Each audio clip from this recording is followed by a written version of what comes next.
உங்க ஐயா ராமசாமி அவர்கள் பெற்றுக் கொடுத்திருந்தா நாங்க ஏன் முச்சந்தில் இருந்து மூச்சு முட்டை கத்திக்கிட்டு இருக்கோம்? எல்லா நோய்க்கும் ஒரு மருந்து இருக்கும் பாருங்க. காய்ச்சல் இந்தா, தலைவலி இந்தா, வயிற்று வலி இந்தா, கால் வலி இந்தா, ஒரே மாத்திரை வச்சிருக்க மாதிரி. படிப்பு அவர் தான், சரக்கடிப்பு அவர் தான், கற்பழியா எல்லாம் அவர் தான், வேலை வாய்ப்பு அவர் தான், பெண்ணியெல்லாம் அவர் தான். எல்லா நோய்க்கும் ஒரே மாத்திரை, எல்லா சமூக மாறுதலுக்கும் ஒரே ஆள் தான். அவர் தான் படிக்க வச்சாரு. அண்ணாதுரை யார் படிக்க வச்சாரு? பதில் இல்லை.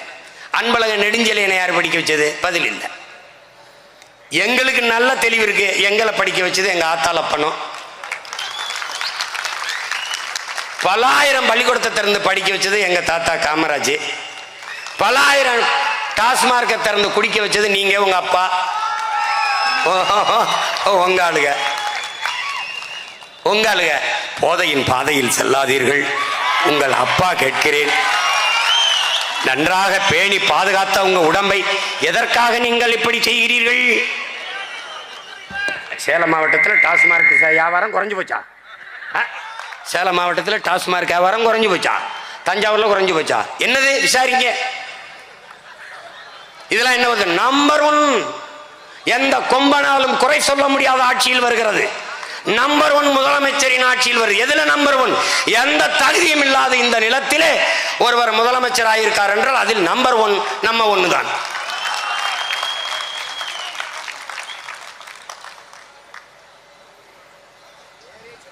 ஒரு வீரனை எதிர்க்க அருவாக்கம்ப தூக்கிட்டு வருவாங்கன்னா அவதூற தூக்கிட்டு வர்றாங்க. வைத்துக்கரப்பு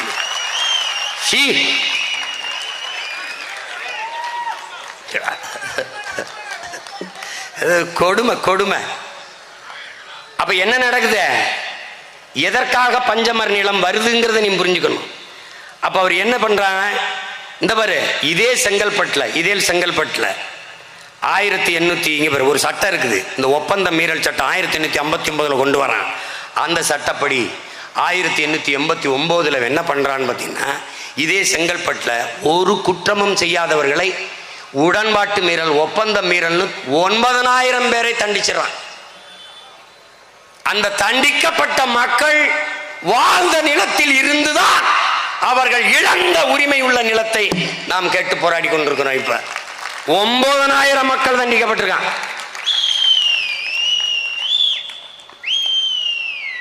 உண்மையிலேயே நாம் பெரியார் என்று சொல்ல வேண்டும் என்றால் ட்ரெமன் ஹெரே தான் சொல்லணும்.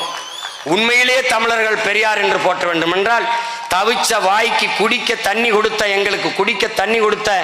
எங்களுக்கு பெண்ணி குவிக்கவர்களை தான் நாங்கள் பெரியார் என்று கொண்டாடி இருக்கணும். சொந்த சொத்தை வித்துட்டு வந்து அணையை கட்டி கொடுத்தான். இவன் சொந்த சொத்தை பாதுகாக்க ஒரு துணையை கட்டி விட்டு போயிட்டாப்ல. எங்க அண்ணன் ஏர்போர்ட் மூர்த்திக்கிட்ட வந்து இந்த விவரங்களை எல்லாம் படிச்சு காட்ட போறோம். மறுபடியும் உள்ள இருந்து ஆரம்பிக்க போறீங்களா? ஐயோ மறுபடியும் பிரச்சனையா அப்படின்றாப்ல. சரி, அதனால விடுறேன் கர்மத்து. ஏன்னா இதுல என்னென்ன இருக்குன்னா, எவ்வளவு சொத்தை ஆட்டையை போட்டிருக்காங்கிற பட்டியல் இருக்கு. 12 லட்சம் ஏக்கர்ல. அது அப்புறம் வாரேன். இப்ப இதுக்கு வந்துடுறேன், முடிச்சுக்கிறேன். இப்ப இந்த நிலையில் இந்த மக்களுக்கு உரிய உரிமை கிடைக்க என்னடா வழின்னு பார்க்கிறார். இந்த நிலையில் இருந்து இவர்களை மீட்க காக்க என்ன வழி? இவர்கள் கல்வி கற்க முடியவில்லை. அதற்கு காரணம் பொருளாதாரம் இல்லை. பொருளாதாரத்தில் வலிமையடைய முடியாததற்கு காரணம் நிலம் இல்லை. இதான் அவர் தெரிந்துகிட்டது. அப்ப என்ன பண்ண வேண்டியது? கொஞ்சம் நிலம், கொஞ்சம் வாழை, கொஞ்சம் குடிசை, பிள்ளைகள் படிக்க கல்வி, உழைப்பை வெளிப்படுத்துவதற்கான சுதந்திரம், உழைப்பை கொடுப்பதற்கு ஒரு சுதந்திரம், சன்மானம். இந்த நிலை இருக்கல, இப்ப இருக்கிற கஷ்டப்படுற இந்த இழிநிலையிலிருந்து மீள்வதற்கு இவர்களுக்கு இருக்கிற ஒரே வாய்ப்பு அவர்களுக்கு நிலத்தை கொடுப்பதுதான் என்று புரட்சியாளர் அம்பேத்கர் பிறந்த ஆண்டான 1891 பிரிட்டிஷ் பாராளுமன்றத்தில் 17 பகுதிகளை கொண்ட ஒரு பக்கத்துக்கு கொண்ட ஒரு அறிக்கையை கொண்டு போய் தாக்கல் செய்த பெருந்தகை ஜேம்ஸ் ட்ரெமன் ஹெரே என்கிற இந்த படமாக நிற்கிற மகன். அந்த மகன் போராடி இந்த வீழ்த்தப்பட்டு தாழ்த்தப்பட்டு கிடக்கிற இந்த தமிழ் சமூக மக்கள் ஆதிக்குடிகள் உயர்வு பெற மேம்பட அவர்களுக்கு பெற்றுக் கொடுத்த நிலம்தான் 12 லட்சம் ஏக்கர். 1892ஆம் ஆண்டு அந்த சட்டம் நிறைவேறுகிறது. 1892 இருந்து 1933 வரை அந்த நிலம் அவர்களுக்கு கொடுக்கப்படுகிறது. என்ன நடந்திருது? எந்த நிலத்திலே என் மக்கள் கூலிகளாக இருந்து உழைத்தார்களோ அதே நில உடைமையாளர்கள்ட்ட அது போயிருது. அப்போது பண்ணை முதலாளி, நமக்கு ரொம்ப நாள் வேலை கொடுத்த முதலாளிக்கு விசுவாசமா கொடுக்கிற 10-50 வாங்கிக்கிட்டு கையெழுத்து போட்டு கொடுத்தாங்க. இதில் என்ன சட்டம் என்றால், அறிவார்ந்த பெருமக்கள் கவனிச்சுக்கணும், நானா ஏதோ வாய்க்கணக்கா சொல்லிக்கிட்டு இருக்கேன்னு நினைக்கக்கூடாது. இந்த நிலம் 10 ஆண்டுகளுக்கு ஆதி தமிழ் குடிகள்கிட்ட தான் இருக்கும். அதை விற்க முடியாது. 10 ஆண்டுகள் கழித்து விற்கவோ தானம் செய்யவோ முடியும். ஆனாலும் தாழ்த்தப்பட்ட ஆதி தமிழ் குடிகளுக்குத்தான் விற்க முடியும், வேற சமூகத்துக்கு விற்க முடியாது. விற்க கூடாது, சட்டப்படி குற்றம். ஆனால் இந்த நிலம் மொத்தத்தையும் எடுத்துக்கொண்டவன் ஆதி தமிழ் குடிகள் தவிர மற்ற குடிகள் தான். தலை வெடிச்சிடும். பச்சை பாஸ் கல்லூரிக்கு முன்னாடி 25 ஏக்கர் ஆட்டை போட்டிருக்கான். அரசு நிலம், பல மடங்கள், பல கோபுரங்கள், பல குடியிருப்புகள் எல்லாம். முன்னாடி நிற்கிற மகனை பார்த்துக்க. எங்கள் அண்ணன் ஏர்போர்ட் முறிச்சு சொன்னார், அவர் பேசினார், இவர் பேசினார், அவர் போவார், இவர் போவார். இவர் எங்கேயும் போக மாட்டார். வந்தார்னு வச்சுக்க, அது கோபுரமானாலும் சரி கோட்டையானாலும் சரி தரமட்டமாக்கி நிலத்தை எடுத்து, இதுல ஏன் நான் உறுதியாக இருக்கிறேன் என்றால், நிலத்திற்காக போராடி உயிர் நீத்த மறவர்களின் மக்கள் நாங்கள்.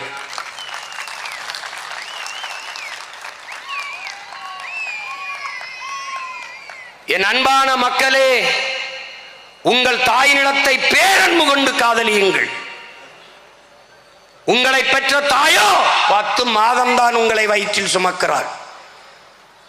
ஆனால் உங்கள் பூமி தாய், உங்கள் நிலமோ உங்கள் வாழ்நாளின் இறுதி நொடி வரை உங்களை சுமக்கிறாள். நீங்கள் இறந்த பிறகு நீங்கள் அன்னையின் மடியில் இருந்து அடுத்த அடி எடுத்து வைத்தது அவள் மடியில்தான். இறந்த பிறகு புதைந்தோ எரிந்தோ சாம்பலாவதும் அவள் நெஞ்சில்தான். ஆகையினாலே என் அன்பு மக்களே, நீங்கள் பேரன்பு கொண்டு உங்கள் தாய் மண்ணை காதலியுங்கள். ஏன்? நிலத்தை இழந்தால் பலத்தை இழப்பீர்கள், பலத்தை இழந்தால் இனத்தை இழப்பீர்கள். சான்று, ஈழத்தாயகத்தில் நிலத்தை இழந்தோம், பலத்தை இழந்தோம், இனத்தை இழந்தோம். இந்த நிலை ஆதி தமிழ் குடிகளுக்கு வந்தது என்று எண்ணி நிகழாதே, எண்ணி இருக்காதே. இது உன்னிடம், இது உன் உரிமை.